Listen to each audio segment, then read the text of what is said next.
Ибн Масғуд сахаба радиаллаху анху былай деген екен: мен үшін ең өкінішті күн батып, өлімге бір табан жақындаған сәтім. Сіздер біліңіздер жамағат, әр жұма келген кезде біз Аллаға бір қадам жақындап атқанымызды ұмытпайық, ол естен шықпасын. Енді айтады, менің қатты өкінетінім сол күні мен Құдайды разы етпей бір сағатым бос өтіп кетсе, мен соған қатты қапаланам, өкінем, жүрегім қанжылайды деген екен. Шындығында мұсылман баласы, құрметті жамағат, күнде 5 уақыт намаз, күнделікті дұғалар, жұмысқа бара жатып, жұмыстан келе жатып, үйге кіргенде, мешітке кіргенде, хотя бы сол дұғалардың, яғни бір мұсылманға күнде айтылып жүретін 15 или 16 дұға бар. Сол дұғаны тілімізді құрғатпай, тілімізді суландырып, сол дұғаны айтып, Алланы зікір етіп жүрсек, оның өзі әлхамдулилла. Одан қалса Құран оқу, күніне бір бет. Ал сіздер сияқты 5 уақыты бар, намазы бар жамағат, күніге бір пара оқуға тиісті. Яғни бір мұсылман бір пара Құран оқи алмаса, яғни ол да біз үшін үлкен айып. Және имамдар, ұстаздарыңыз айтқан бір хадис кітабын тауып алып, мәселен, бір хадис оқып тұру керек. Өзіміз, болмаса отбасы бала-шағаға бір хадисті оқып жаттату керек. Ол біздің уақытымызды сауапты іске айландырады иншалла.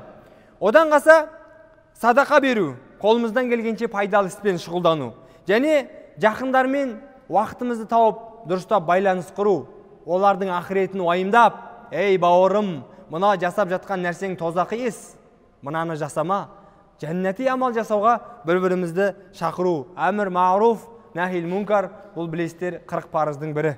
Адам жақсылыққа шақыру, жамандықтан қайтару бір-бірін.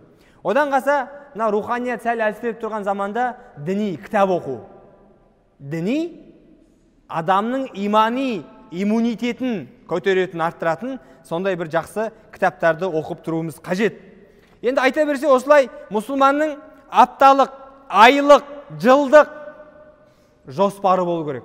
Мұсылман адам өте бір жоспарлы түрде өмір сүру керек. Пайғамбарымыздың қысқаша бір өмір баянынан о кісі хижрет жасайды Меккеден Мәдинаға. Сонда ол кісі бәрін жоспарлап алған екен. Қасына сенімді дос Әбу Бәкір Сыддық радиаллаху анху таңдады. Артынан тамақтасып тұратын, ізін жасыратын, қазіргі біздің тілмен айтқан кезде сол ненің қауіпсіздігін сақтайтын. Одан қалса жаңағы неге барған кезде хабар жеткізіп тұратын. Осылай хижрет сапарын жоспарлап алып, ең мықты түйені таңдап, қай үңгірге барып тығылады, одан шығып, мәселен Мәдина мына жақта болса, былай барып сәуірге тығылып, одан шығып былай Мәдинаға жол тартқан.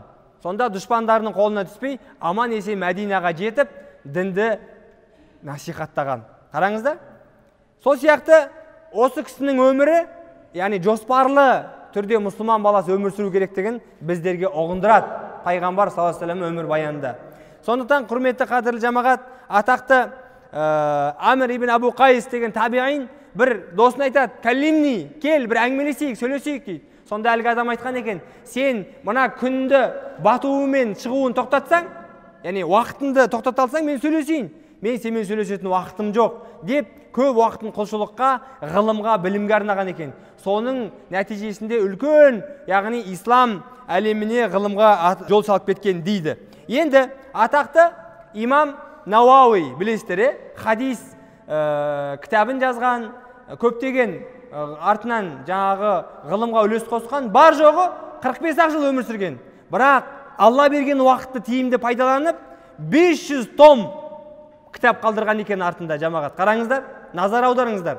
500 том. Қазіргі үлкен институттар, университет, академия жасай алмайтын нәрсені әлгі біздің мұсылмандардың ғалымы атақты имам Науауи осындай ізгі амал қалдырып кеткен екен, уақытын тиімді пайдаланып. Сондықтан құрметті ағайын, уақытымызды дұрыстап пайдаланайық. Мына атақты Ибн Рушд деген ғалым өткен. Сол кісі айтады: «Менің кітап оқымаған 2 түнім бар» дейді.